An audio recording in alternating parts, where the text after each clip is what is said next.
Hola, ¿qué tal? Muy buenos días. Gracias por acompañarnos en su programa Ya Supiste del ISSSTE. El día de hoy tenemos un importante tema que usted ha pedido. Hemos recibido muchos inbox en donde nos comentan que por qué no hemos hablado de la migraña. Por eso el día de hoy nos acompaña el doctor Leonardo Llamas López. Él es médico internista y neurólogo del Hospital Regional Dr. Valentín Gómez Farías. Buenos días, doctor. ¿Cómo está usted? Buenos días. Muy bien, gracias. Doctor, ¿qué es la migraña? Vamos a comenzar desde cero y bueno, si nos puede decir por favor, ¿qué es la migraña? Migraña es un término muy antiguo. Hablamos de hemicranium y significa mitad del cráneo. Ya desde hace muchos años se había referido a este término e incluso en las culturas muy antiguas, egipcias, en Grecia, ya se hablaba de la cefalea, muy probablemente referida como migraña. Si hablamos de dolor de cabeza, es un término que probablemente tenga una antigüedad desde Lucy, allá por los 10.000 años antes de Cristo. Sin embargo, en varias culturas hemos investigado las formas de aliviar el dolor de cabeza, incluyendo las trepanaciones en algunos cráneos, como en México, como en Egipto, como en Perú.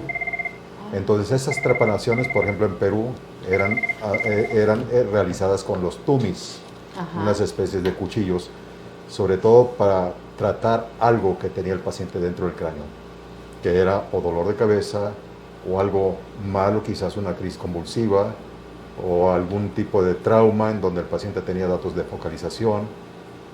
Se realizaban ese tipo de procedimientos.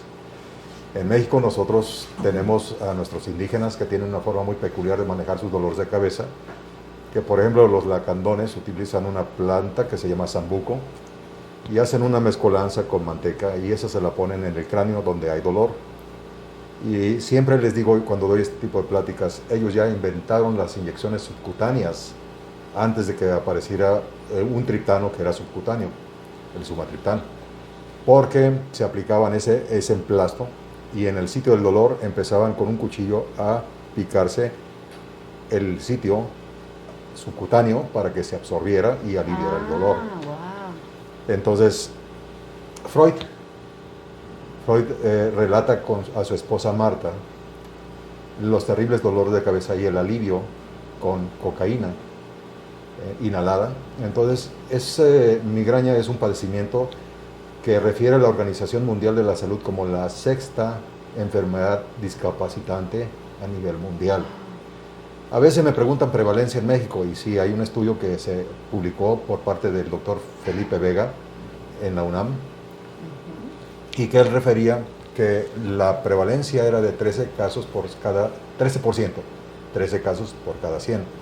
Y si ese número lo extrapolamos en relación a prevalencia a la población que tenemos en México, imagínense, tendríamos unos 20 millones de pacientes que padecen de migraña. Obviamente migraña es parte del grupo de cefaleas, siendo la más frecuente la cefalea tensional, no la migraña. Entonces, pues eso es lo que podríamos comentar acerca de migraña. ¿La migraña es la máxima expresión de dolores de cabeza? No. Yo creo que, como decía alguien, no hay peor dolor de cabeza que el que yo sufro. El tuyo, quién sabe. Entonces, y muchas veces depende de la sensibilidad del dolor. Porque hay personas que pueden tener una crisis de migraña y no estarse revolcando el dolor. Y ¿el famoso umbral del dolor? El umbral. Cada paciente tiene un umbral para el dolor. Entonces hay personas que son mucho más sensibles y son las personas que llegan a decir es que este dolor de cabeza es lo peor, tiene una intensidad de 10 y hay otras personas que podrán tener la misma jaqueca, la misma migraña, pero tendrán cuando menos un poco más de resistencia al dolor, es decir, no me está incapacitando, es muy fuerte, pero no me está incapacitando. Perdón mi ignorancia, ¿jaqueca y migraña es lo mismo? Jaqueca y migraña es el mismo término que se utiliza. Hablábamos de que migraña es mitad del cráneo y hay criterios para diagnosticar la migraña. No cualquier dolor de cabeza va a ser migrañoso, pero hay diferentes tipos de migraña. Habrá personas que nada más tengan el aviso de que va a venir el cuadro migrañoso, el dolor de cabeza. Estábamos hablando que la cefalea de tipo migrañoso es pulsátil, es que se acompaña de manifestaciones como me molesta la luz, me molestan los ruidos. Debe ser hemicraniana por criterio, unilateral, derecha o izquierda. Generalmente cuando tú tienes un paciente, Leonardo, que es migrañoso, pero siempre ha tenido dolor de cabeza en el mismo sitio, trata de buscar patología estructural. Una malformación arteriovenosa que pulsa allá dentro de tu cabeza, que es siempre del mismo lado, y no va a ser una cefalea primaria, sino que es una cefalea secundaria a algo. Entonces, la cefalea entonces puede tener varias variantes. Hay variantes hemiplégicas, genéticas. Hay auras con migraña, hay auras sin migrañas, hay auras comunes, hay otro tipo de auras de migrañas que se llaman, por ejemplo, que fueron descritas por el profesor Charcot en el Hospital de la Salpêtrière en Francia, como migrañas oftalmoplégicas. En el hospital, en el Valentín Gómez Farías, me tocó atender en alguna ocasión a un niño con migraña oftalmoplégica, en donde venía porque tenía dolor de cabeza, se le caía el párpado y tenía visión doble porque uno de los ojos estaba hacia un lado. Todos los estudios hechos normales. Se recupera este chico después de varias semanas y otra vez vuelve a tener el mismo problema. Entonces esto es una migraña oftalmoplégica. Hay migrañas que fueron descritas por el doctor Edwin Bickerstaff allá por los años de 1960, 1950, que aparecieron en una revista publicada en Lancet, los casos clínicos que él encontró, y eran los referidos a deterioro de la conciencia, manifestaciones de nervios craneanos, visión doble, alteraciones cerebelosas, o sea, todo indicando la parte posterior del cerebro. Y entonces esto fue llamado entonces como migraña vertebrobasilar o migraña de Bickerstaff. Entonces, tenemos varias variantes, pero lo más común es la migraña que es de la mitad de tu cráneo, que es pulsátil, que dura varias horas. Se considera que más de 72 horas con un cuadro migrañoso debe de cambiar el nombre a un estatus migrañoso. Y con esos criterios, que son muy rígidos, debes de tener, o sea, si tú me llegas con dolor de cabeza y nunca habías tenido dolor de cabeza, y es la primera vez que tienes un cuadro así, no tienes todavía los criterios, porque tienes que tener antecedentes de cuadros de cefalea semejantes a los que tienes actualmente. Entonces, si en estos pacientes los estudia uno y todo sale normal, ok, entonces es muy posible que tengas una migraña de inicio. Generalmente ya las personas que tienen migraña ya han referido que han tenido cuadros migrañosos desde antes. ¿Sí? ¿Cuáles son los factores de riesgo de la migraña? Factores de riesgo sería, con esto voy a tener esto. Por ejemplo, factor de riesgo para un problema de infarto cerebral o infarto del corazón sería eres obeso, eres hipertenso, fumas, en fin. Para la migraña, realmente cuadros que puedan desencadenar un estado de migraña serían, por ejemplo, pacientes que ingieren algunos tipos de alimentos en especial. Habrá personas que digan, es que el vino me ocasiona dolor de cabeza, migraña. Habrá personas que digan, el chocolate me desencadena un cuadro de dolor de cabeza. Es un factor de riesgo. ¿Qué puede haber más? Exposición al sol. En alguna ocasión me llegó un policía federal diciéndome, doctor, cada vez que me expongo al sol tengo dolor de cabeza. Uy. Entonces, si todo el día anda en la patrulla exponiéndose al sol, se me ocurrió por dentro decirle, ¿sabes qué? Sería bueno conseguir un trabajo de minero, porque solamente así no te vas a exponer al sol. Pero nuestra población de campo, las personas que andan en el cultivo, ellas saben perfectamente bien que el sol es un factor desencadenante y usan sombrero o usan su paliacate, ese pañuelo rojo grandote que no lo traen para sonarse, sino lo traen para que cuando tienen dolor de cabeza, igual que José María Morelos, se amarraban el cráneo, se lo apretaban y eso alivia su dolor de cabeza. Entonces hay varios factores, entonces, como lo están viendo ustedes. Entonces el estrés puede también desencadenar cuadros de migraña. Oiga, yo sí quisiera preguntar, el asunto este del paliacate amarrado, neurológicamente hablando, ¿qué es lo que sucede? ¿Qué comprime o por qué es que sí de repente se disminuye el dolor o se quita? Por compresión de las arterias temporales superficiales. Entonces, como el dolor de cabeza depende de la dilatación de las arterias, que siente uno que están pulsando, dicen, siento como que el corazón lo tengo en la cabeza. Ajá. Entonces, al comprimir, al oprimir, al apretar, se siente el alivio del dolor de cabeza. ¿Okay? Ah, mire qué interesante. Digo, no está de más, ¿verdad? Si de repente uno tiene cualquier dolor incluso de cabeza, sí, podría funcionar, ¿no? Sí, o como le hacía en alguna ocasión Elvis Presley, se tomaba sus Coca-Colas, el refresco edulcorante oscuro. Entonces, lo que pasa es que en alguna época, cuando se empezó a utilizar la Coca-Cola, que es el nombre completo, se utilizó como un jarabe para el dolor. Y ese jarabe tenía algunas cositas que no deberían de contener y que no tienen actualmente, entre ellos coca. Entonces, bueno, ¿qué les podemos recomendar a estas personas? ¿Será que de ahí viene el nombre entonces de la bebida? Pudiera ser, ¿verdad? Yo creo que sí. John Pemberton, yo creo que se puso a pensar, este va a ser un tónico, porque así lo describió, es un tónico, y es un tónico con propiedades para aliviar el dolor.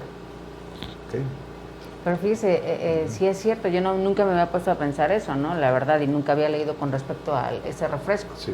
Pero pudiera ser, ¿verdad? Porque Así sí es. Recuerdo que al principio fue en... Pero como a veces estamos en lugares en donde uno dice, ya dijo un nombre comercial. No, pero la coca también se utiliza, por ejemplo, cuando ha ido a Perú y quiere subir a las pirámides, a ver las pirámides de Machu Picchu y estas cosas.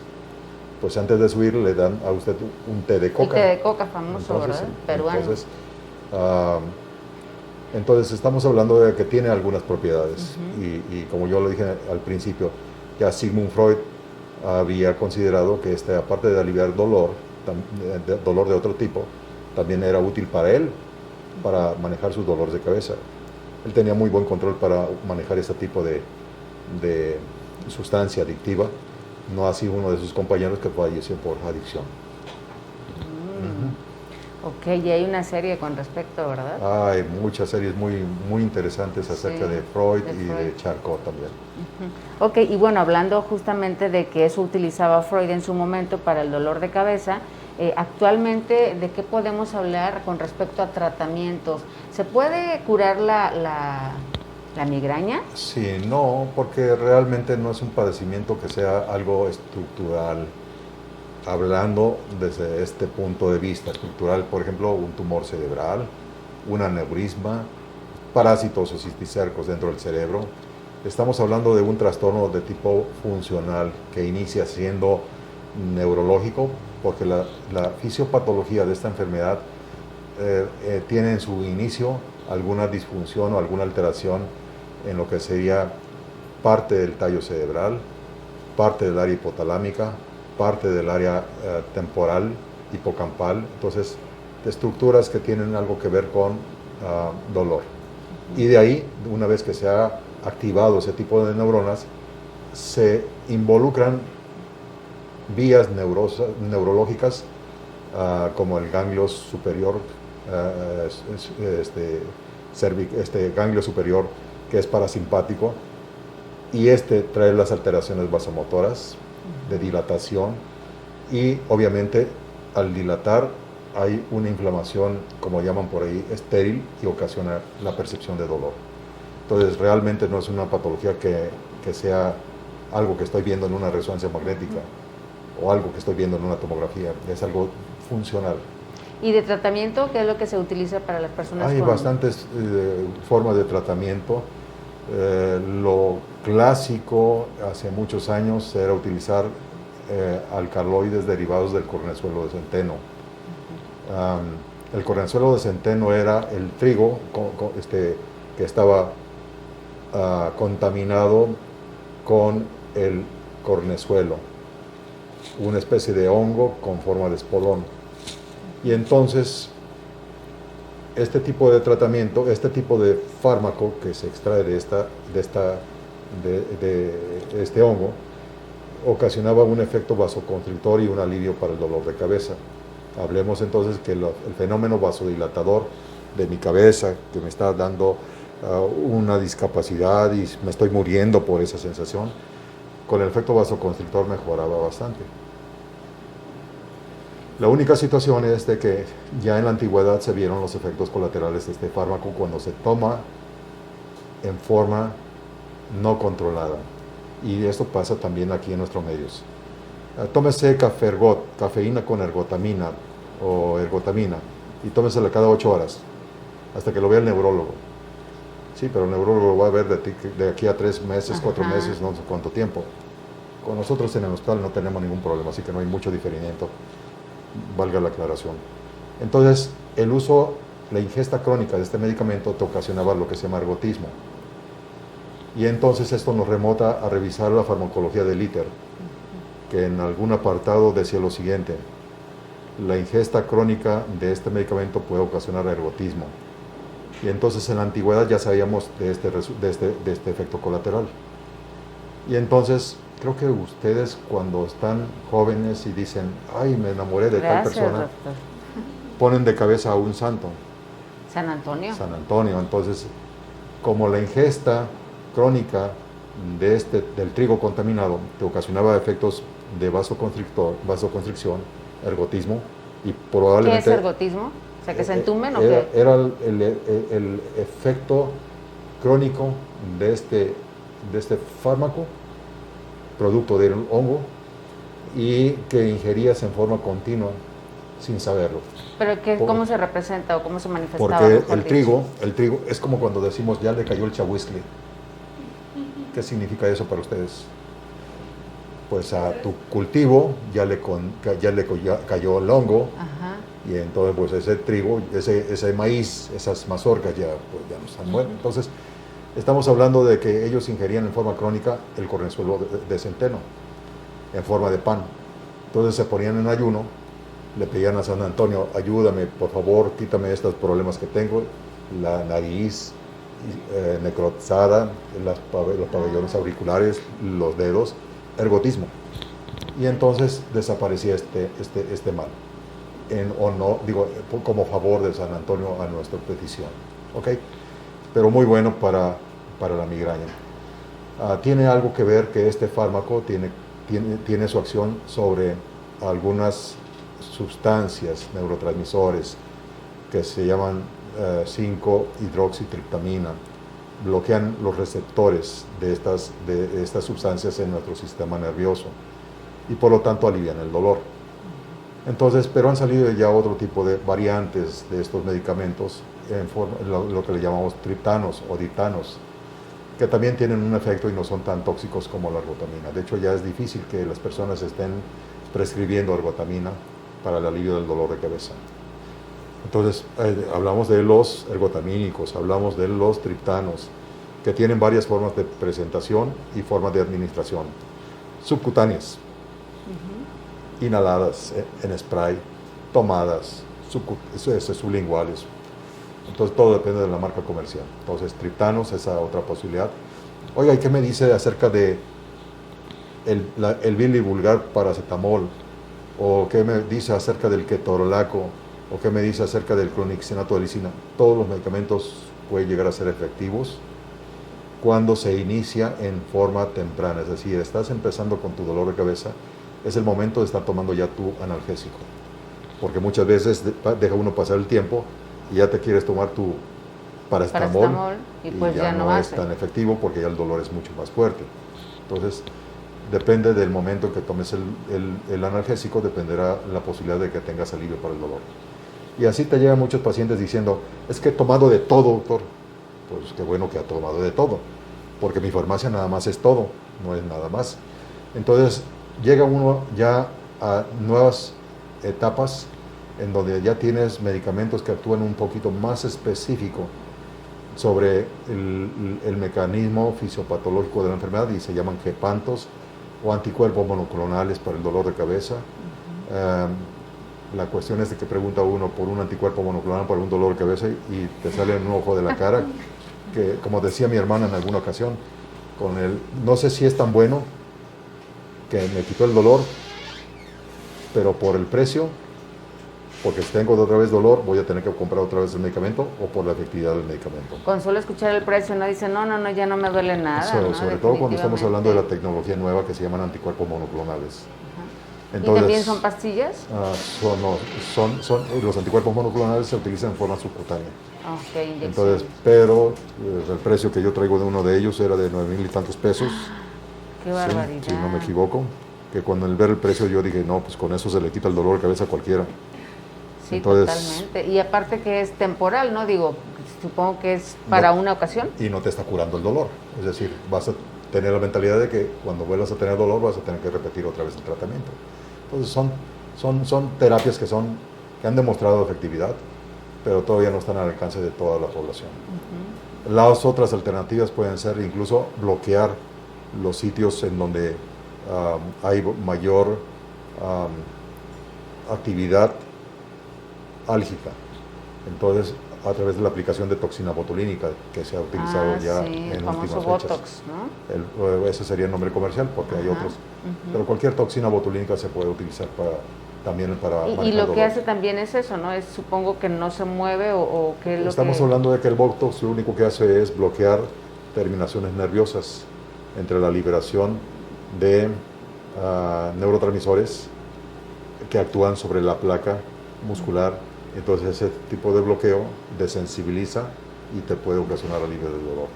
De hecho, no todos los pacientes van a responder con esas terapias. Entonces, a veces van con la idea de, así me mandó en alguna ocasión un compañero neurólogo a un paciente para decirme, doctor, este paciente se lo vio porque tiene esto y necesita toxina botulínica. Ya me encargué de hacer la historia clínica y el problema es de que no nada más es hacer la indicación y hacer un diagnóstico. En la historia clínica esta paciente tenía muchísimos problemas, incluyendo ideas suicidas y no sé qué más cosas. Entonces era más factible que se hubiese canalizado a psiquiatría con una buena historia clínica que mandar a la neurología nada más para aliviar un síntoma. Le manejo el síntoma y la paciente se suicida. Entonces, oye, pues es que el paciente no nada más es un pedazo, es un todo. Integral, ¿no? Se debe de ver la forma integral para que esté bien en sus diferentes ámbitos, ¿no? Así es. Y justamente hablando de ideaciones suicidas o de este asunto, ¿no? Hay personas que sienten tan grave el dolor de cabeza que llega un momento en que se desesperan tanto y que pueden, no estoy diciendo que con eso se suiciden, lo que quiero decir es que si también afecta a otras enfermedades mentales. Sí, también pueden tener, este tipo de padecimientos puede tener comorbilidades, entre ellos la personalidad del individuo, y entonces puede agravar una situación que por ser una situación muy incapacitante el paciente quiera tomar alguna conducta inadecuada. Sí. Y hay las personas sí acuden a su tratamiento o digamos que sí acuden con el neurólogo o la mayoría de las veces van con su médico familiar y no escalan a ver a un especialista en la materia. Debemos de ser muy francos. Los médicos debemos estar preparados para atender a varias enfermedades. En un hospital de tercer nivel se manejarían casos que pudieran llegar a ser mucho más complicados. ¿Qué significa eso? Que hay algunas ocasiones en que tienes tú un paciente que tiene un aneurisma cerebral, que acaba de salir de una hemorragia cerebral o un infarto cerebral y lo tienes en urgencias. Y el paciente llega a un hospital de tercer nivel por una crisis migrañosa. Y el paciente con un infarto está acá, con dificultad respiratoria, a punto de ser intubado, y acá me están exigiendo una atención médica. Entonces hay que ubicar a qué hospitales vas a acudir cuando tengas una patología específica. Entonces, en relación a tercer nivel, los médicos familiares generales deben de hacer una adecuada historia clínica, pero también muchas veces tienes la limitación de que en una clínica te están mandando una consulta de 15, 20 pacientes para que los veas en una jornada. Entonces, si yo me pongo en su lugar y tengo que ver más o menos 10 pacientes, 15 pacientes, tendría una consulta médica de 15 minutos, y 15 minutos para un médico general no es adecuado para hacer un buen historial. Entonces, lo que puedes hacer es que te llega consulta muy sencilla, rápidamente la ves, y dejas los más problemáticos, lo voy a ver con más detalle, terminando la consulta, para dedicarle mucho más tiempo.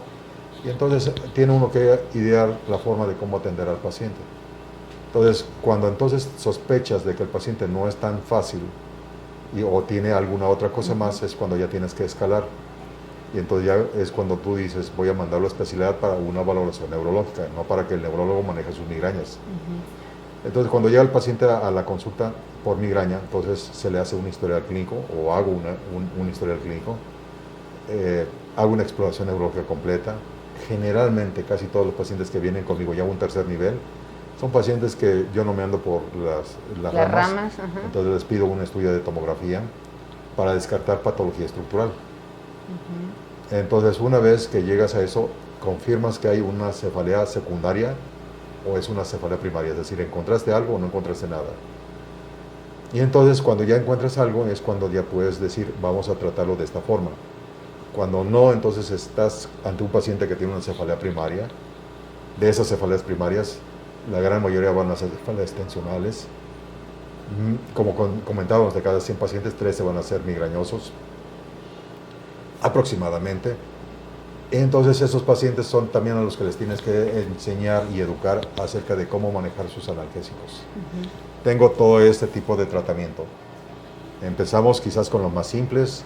Estos son más complicados, son más fuertes. Estos pueden ocasionar adicción, incluyendo, por ejemplo, el tramadol. Entonces, el tramadol famoso. Bueno, entonces, ¿qué puedes escoger cuando inicia tu dolor de cabeza? Empezaremos con lo más simple al inicio del dolor. Los protocolos de investigación así son. Inicia el dolor de cabeza, debes de iniciar con algo para el dolor de cabeza.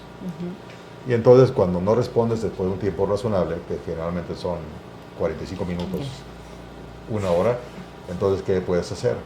En algunas situaciones puede decir uno, puedes repetir la dosis y esperamos, o intenta con un analgésico más potente. ¿Okay? Ese sería más o menos un razonamiento en relación al manejo del dolor. Edades, doctor, ¿hay algunas con mayor predisposición para que dé la migraña, o es en general para cualquier etapa de la vida? Sí, no, es una pregunta también muy interesante.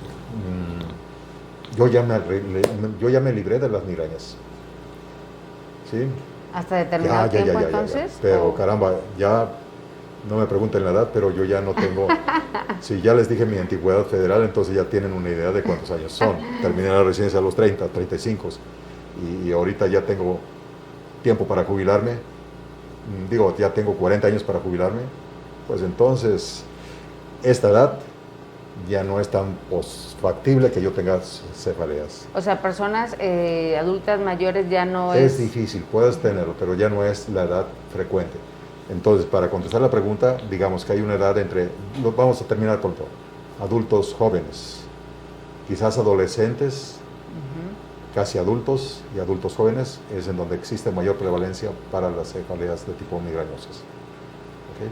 ¿Y qué se recomienda para estos sectores de la población para evitar, sí se puede evitar en un momento dado la migraña, o se puede tener, no sé, algunos comportamientos para evitar las migrañas? O tratando de evitar los factores de riesgo que comentábamos, ese sería uno de los posibles pasos para tratar de evitar un cuadro de dolor de cabeza.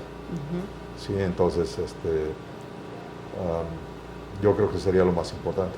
Y sí es cierto, yo en alguna ocasión recuerdo que alguna amiga decía, no, es que yo tomo vino tinto y me da un dolor de cabeza, y otra decía, es que yo con el chocolate, y digo, algo tan delicioso como esas dos cosas, como que uno no se imagina que pudiera provocar dolores de cabeza, ¿no? Yo conozco a una neuróloga, a una pediatra que ya tiene algunos años, como experiencia, y ya muy bien arregladitas cuando van al hospital y estas cosas.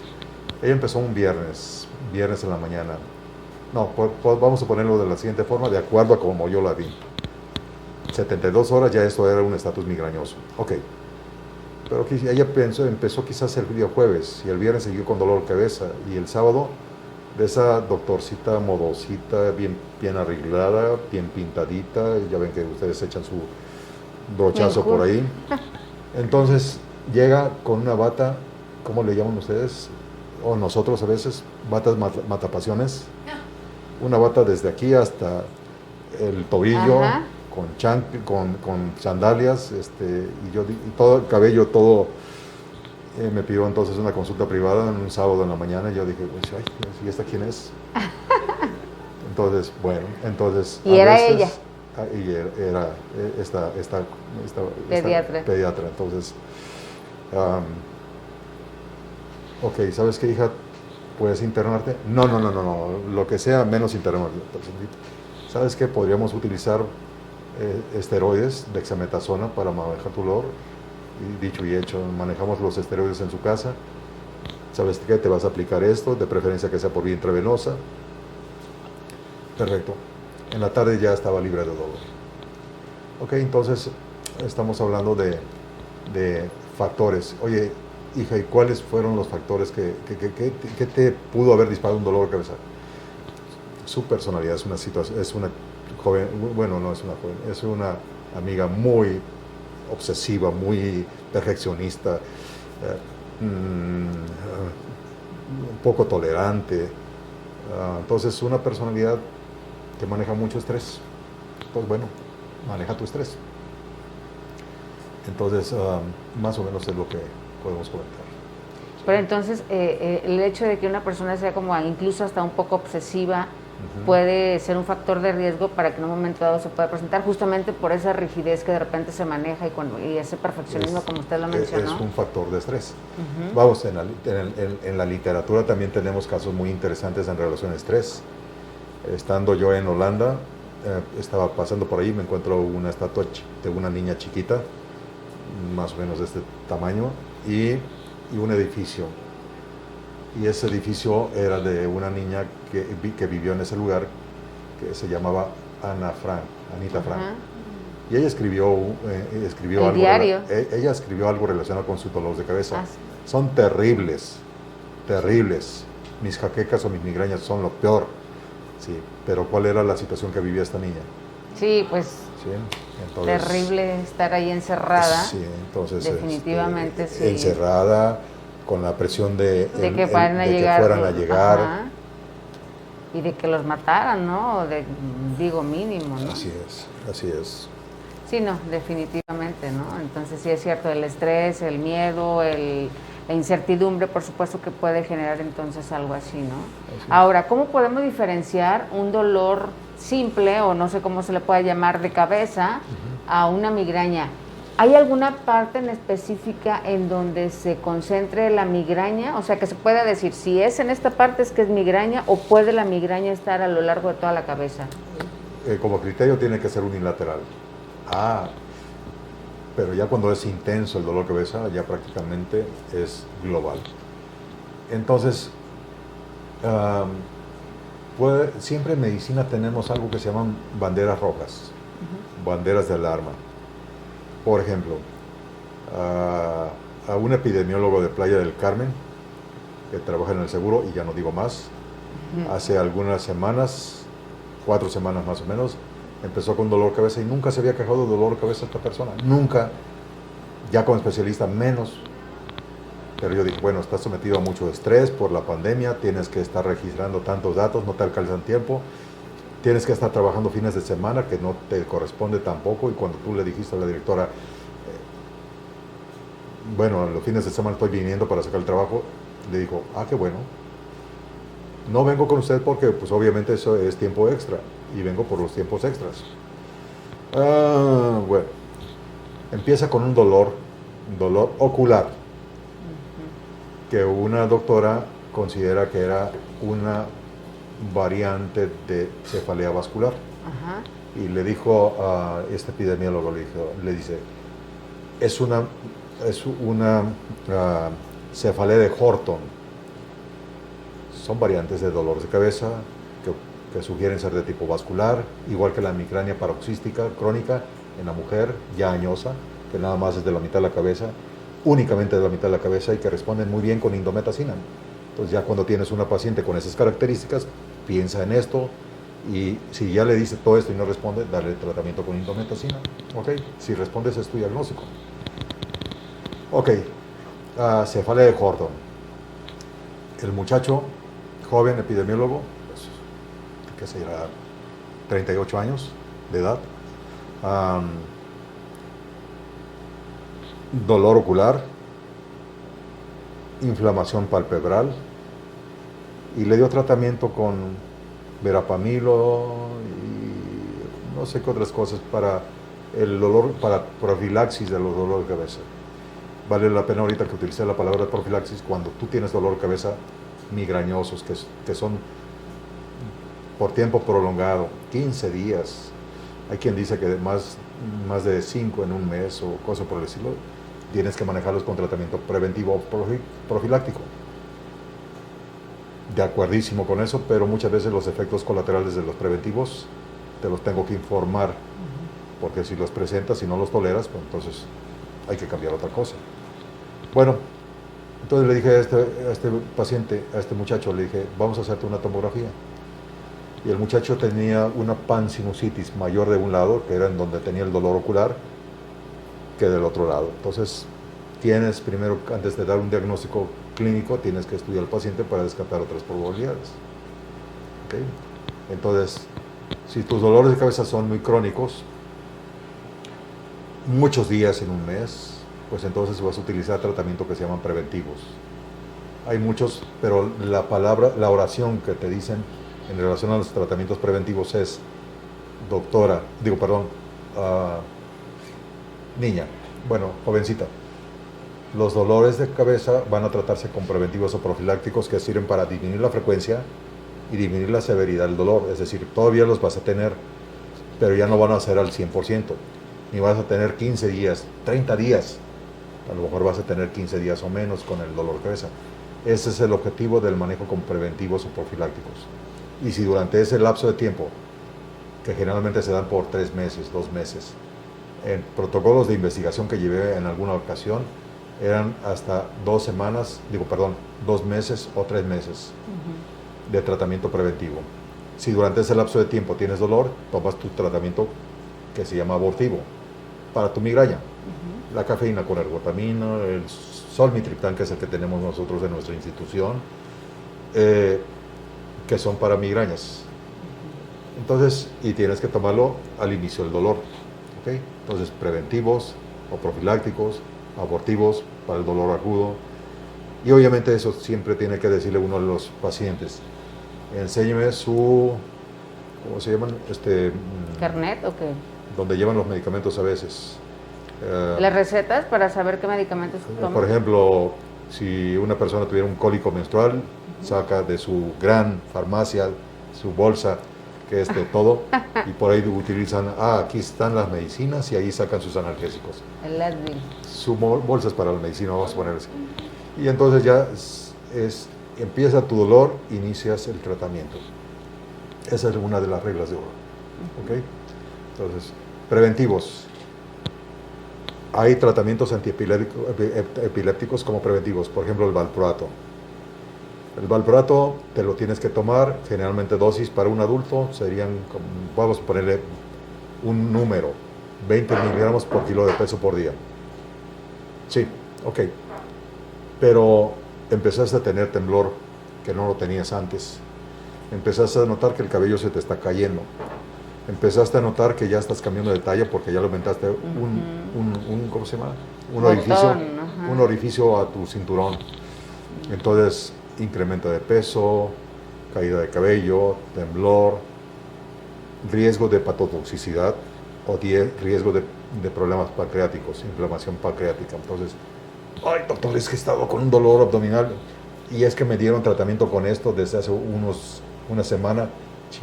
pide la amilasa sérica porque el paciente puede tener una pancreatitis relacionada con el valproato. ¿Es el Epival, el valproato? El Epival, ajá. Otros, topiramato. Oiga, Topiramato. doctor, me lo dieron para mis migrañas, pero siento que me duermo mucho. O, ¿sabe qué? Empecé a orinar sangre. O, ¿sabe qué? Como que no estoy rindiendo desde el punto de vista laboral muy bien. Baja su rendimiento intelectual. Eso sí, pérdida de peso con topiramato. Efectos colaterales que te los tengo que decir para tratar de evitar situaciones. ¿Qué otros antiepilépticos para el dolor de cabeza? La pregabalina. La pregabalina la utiliza uno y día para todo. Tienes una ciática, pregabalina. Tienes neuropatía por diabetes, pregabalina. Ansiedad. También ya se están utilizando algunos antiepilépticos para manejo de problemas de comportamiento, ansiedad, nerviosismo, entre ellos la pregabalina. ¿Qué más? La motrigina, muy utilizado ya ahorita por psiquiatría. Pero tienes que avisar, tienes que conocer los efectos colaterales para tratar de decirle al paciente cuáles pueden ser, qué es lo que puedes esperar con estos medicamentos. Por eso es que es razonable siempre empezar con dosis graduales, dosis bajas e irlas incrementando poco a poco cuando vas a tomar tratamientos preventivos. Carbamazepina puede ser algún otro tratamiento. Los antidepresivos viejos, la imipramina, la nitriptilina. Doctor, es que estoy tomando nitriptilina pero me quedo dormido. Pues sí, tómala en la noche. ¿Ok? Entonces, tengo resequedad de boca, estoy estreñido, no tengo problemas ya de enfocar. Ese es un efecto anticolinérgico de los antidepresivos tricíclicos, imipramina o amitriptilina. Entonces, por eso es de que tienes que dar tratamiento, pero tienes que estar en comunicación con tu paciente para estar, ¿cómo le fue con el medicamento? ¿Lo ha tolerado? ¿Ha funcionado? Pues, ¿sabe qué? Sí, ha funcionado muy bien, doctor. ¿Ok? No siento que haya funcionado muy bien. Ok, empezamos con dosis bajas, vamos a ir aumentando la dosis. Si hay efectos colaterales, hasta ahí nos quedamos. Y entonces, si no responden muy bien, pues entonces utilizaremos algún otro. ¿Ok? Es el juego del manejo de los medicamentos profilácticos o preventivos. Y esos, mencionaba que le tiene que decir a los pacientes, por supuesto, cuáles serían las reacciones, ¿no? Y son, sí. pueden dañar los órganos.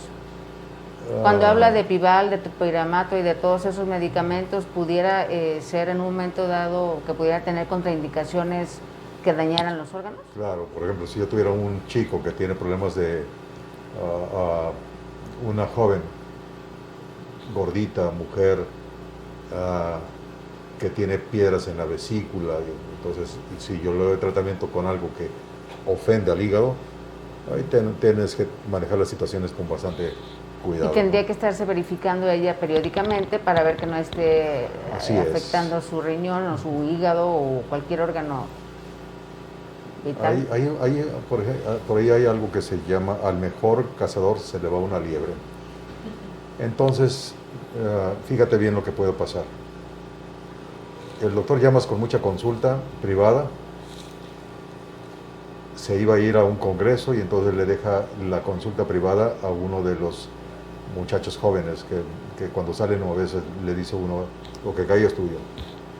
Entonces este muchacho empezó a atender a un paciente con algún antiepiléptico porque tuvo un accidente automovilístico, se golpeó el cráneo, mucho dolor de cabeza, etcétera, etcétera. Y entonces al convulsionar dijo, voy a darle tratamiento con un antiepiléptico, fenitoína.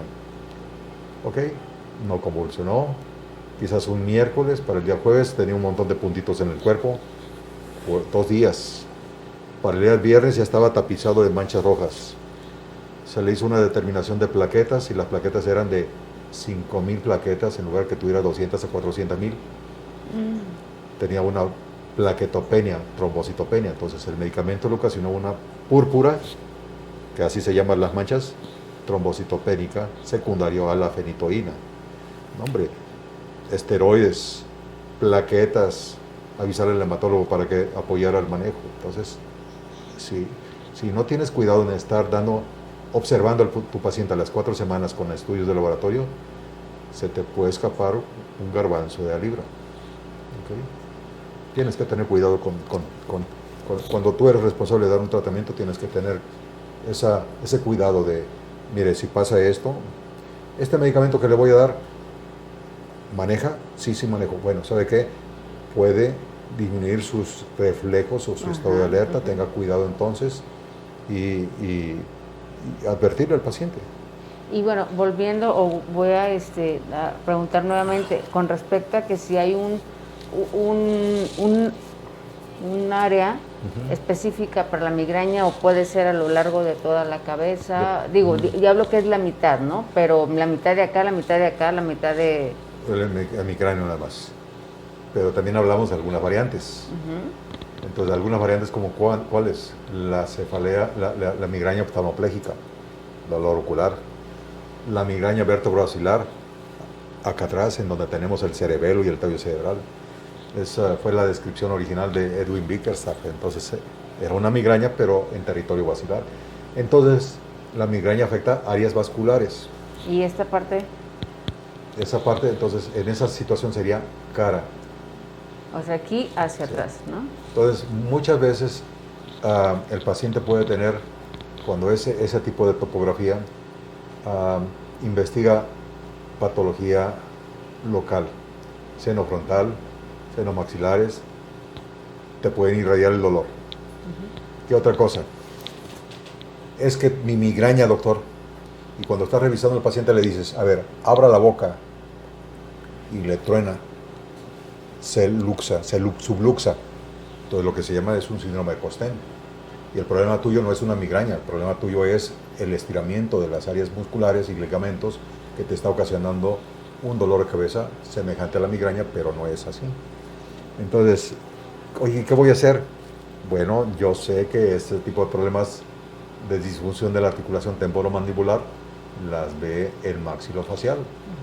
Le va a mandar a hacer estudios de radiografías, a boca abierta, boca cerrada, etcétera, etcétera, y ya le dará un tratamiento. A veces le ponen guardas. Que entonces tiene que ver también con el bruxismo, ¿verdad? Y tiene que ver quizás con el bruxismo. Ajá. ¿Sí? Pudiera ser. El bruxismo muchas veces representa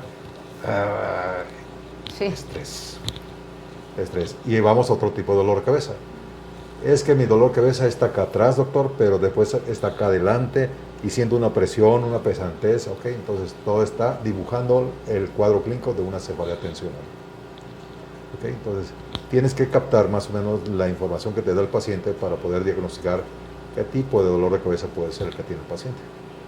Doctor, es que el dolor de cabeza es aquí en esta zona, detrás del oído y es en esta zona. Sí. Le mandas a hacer una tomografía y el paciente tiene una mastoiditis. ¿Qué es eso? Inflamación de las celdillas aéreas que tenemos detrás del oído. En nuestro cráneo tenemos muchas partes para humidificar, poner a una temperatura adecuada el aire que respiramos. Este aire que está aquí afuera es muy por arriba de lo que debe estar acá adentro. Entonces, cuando estamos respirando aire y el aire que entra ya es un aire a temperatura corporal, y para eso sirven los senos maxilares, frontales, todas las celdillas que tenemos de aire en nuestro cráneo. ¿Okay? Como cada cosa está para algo, ¿verdad? O sea, bien dicen que Dios hizo el cuerpo tan perfecto que... Estos pacientes que, doctor, es que tengo insomnio, no puedo dormir para nada, y estoy durmiéndome, y el acompañante está diciendo, doctor, no lo aguanto, ronca, y de buenas a primeras, después de roncar, como que deja de respirar y me asusto yo, ok, entonces estos pacientes con síndrome de apnea obstructiva del sueño pueden llegar a tener cefaleas también relacionadas a su problema, y el problema no lo voy a manejar yo, el problema lo va a manejar el neumólogo, dándole algún tipo de terapias especiales de tipo respiratorio, que si sigue el paciente las indicaciones va a mejorar bastante, pero a veces no las toleran, y entonces pues... Pero cuando dijo que no dormía y que luego ¿roncaba esa persona que no dormía o...? El sueño puede ser interrumpido. Doctor, es que me despierto, como me llegó hace poco un paciente que me mandan por insomnio, pues que yo también tengo insomnio, es decir, me acuesto a las 12 de la noche y me levanto a las 4, eso es insomnio. Yo quisiera dormir hasta las 9 de la mañana, como a veces los chamacos duermen. Entonces, estamos hablando de patrones de sueño, pero cuando los sueños son interrumpidos por despertares, es un insomnio, hay que buscar por qué se interrumpe el sueño. y en un roncador pudiera ser ese un factor. Y muchas veces las manifestaciones clínicas en el paciente pueden ser cefaleas, entonces tienes que investigar de todo. En tu historia clínica tienes que preguntar todo. ¿Aún sin que se dé cuenta la persona que tiene cefaleas?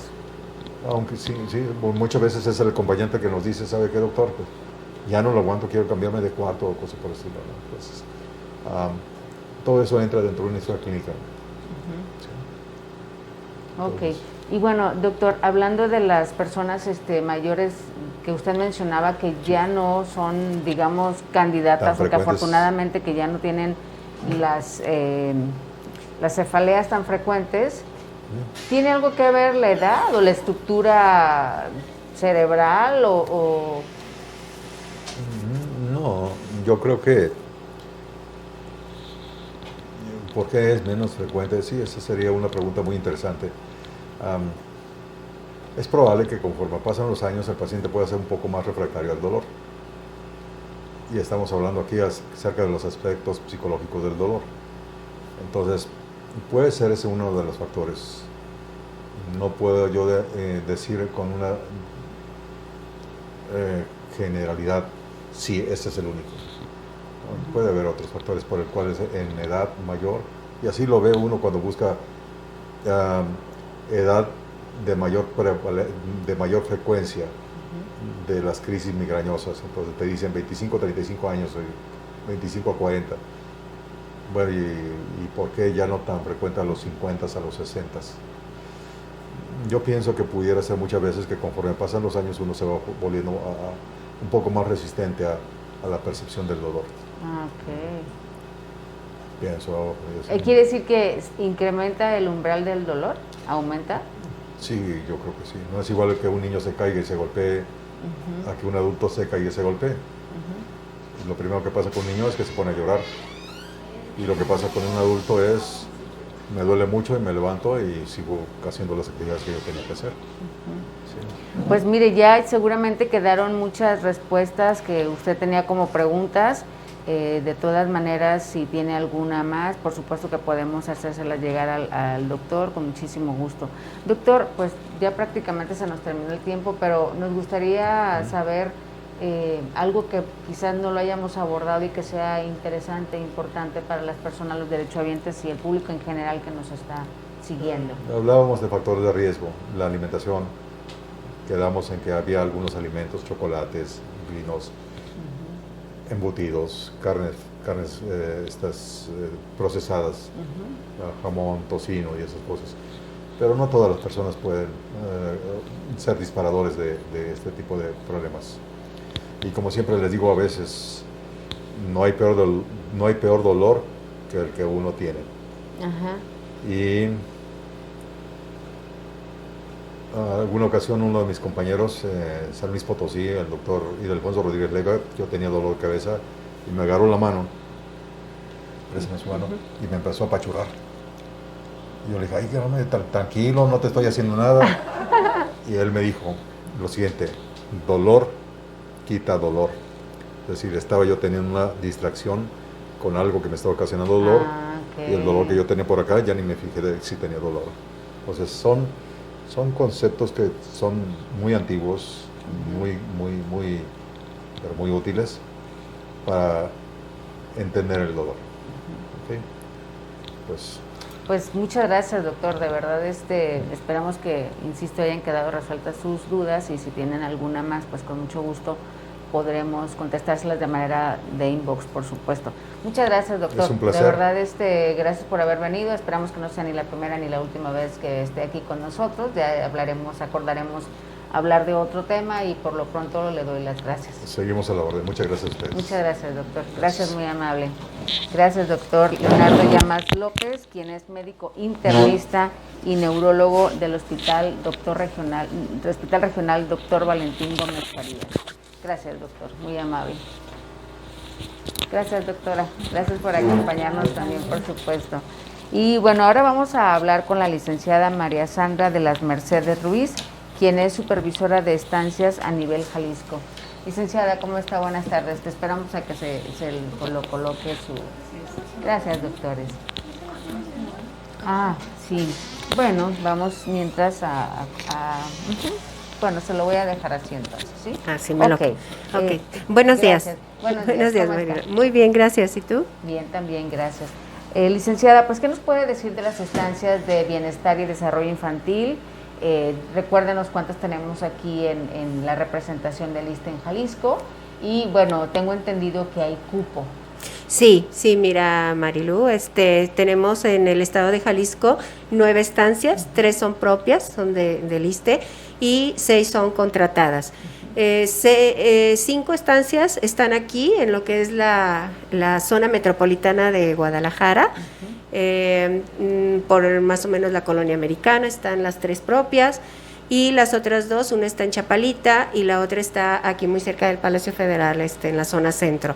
Las otras 4 se encuentra uno en el municipio en Puerto Vallarta, otra en Lagos de Moreno, otra en Tepatitlán y la otra en Ocotlán. Y sí tenemos ahorita cupo suficiente para atender a todos los hijos de los derechohabientes. Excelente. Nuestras estancias ahora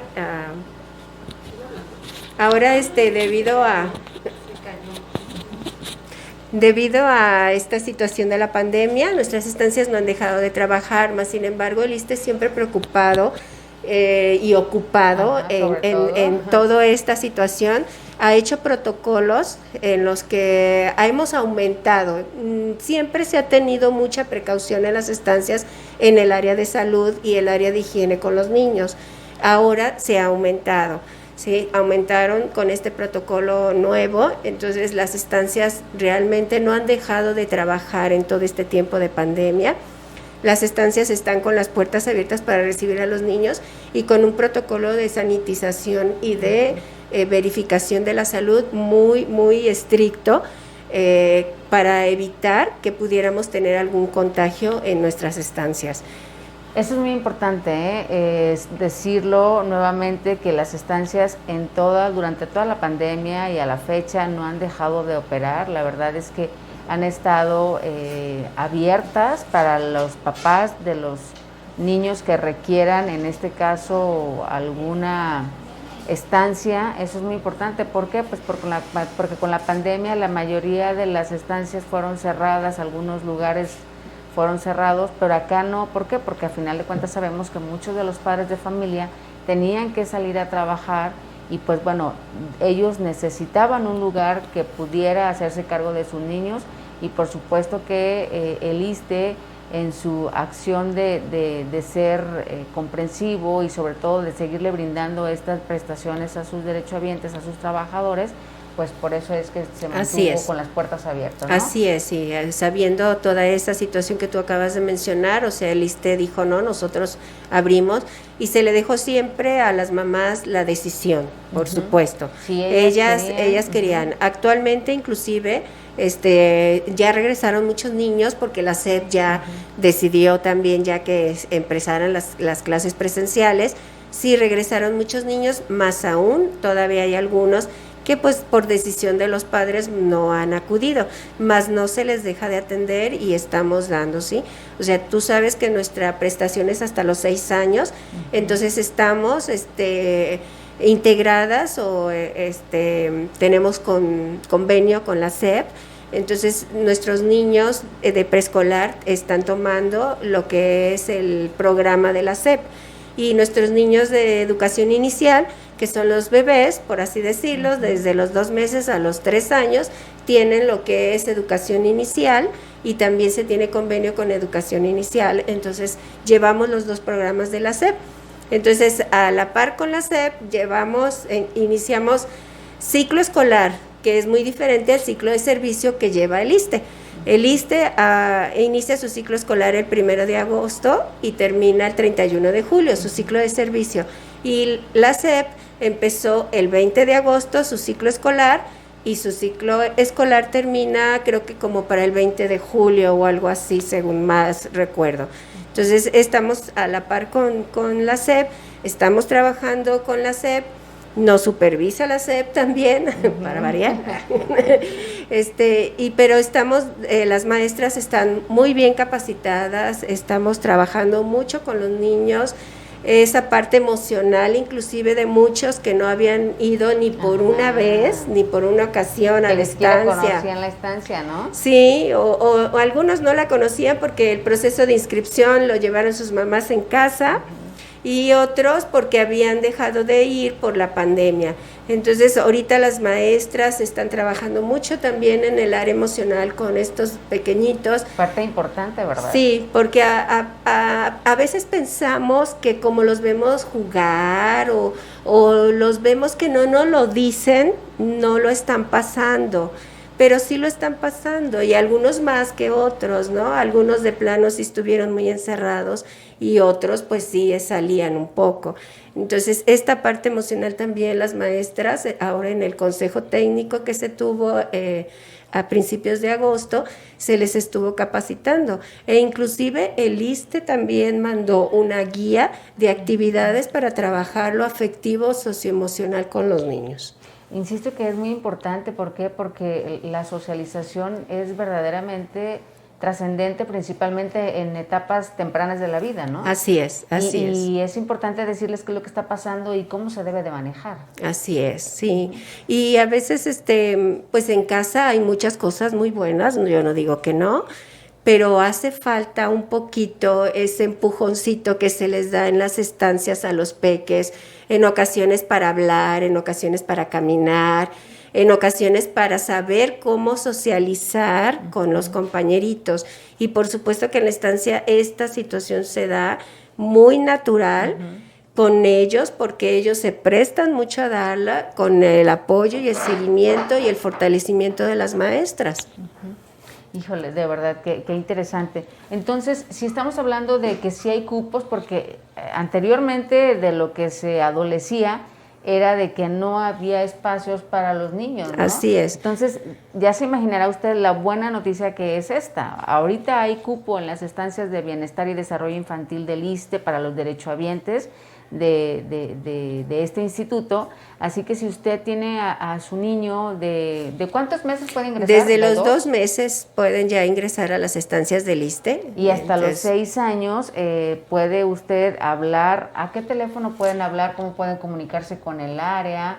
Y si no tenemos algún teléfono, podemos... Aquí al teléfono del Palacio Federal piden hablar a estancias infantiles o al Departamento de Acción Social, Cultural y Deportivo, y ahí les podemos dar toda la información. Aparte, si ustedes vienen ya directamente aquí al Departamento de Acción Social, Cultural y Deportivo con la señorita Magda, ella es la encargada específicamente de hacer las inscripciones. Más sin embargo, también hay en la página del ISSSTE, ahí también ustedes pueden inscribir a los niños. Ya está habilitada la página en donde se pueden meter y hacer el proceso de inscripción y ya nada más venir a entregar la solicitud que ya la llenaron ahí con la señorita Magda.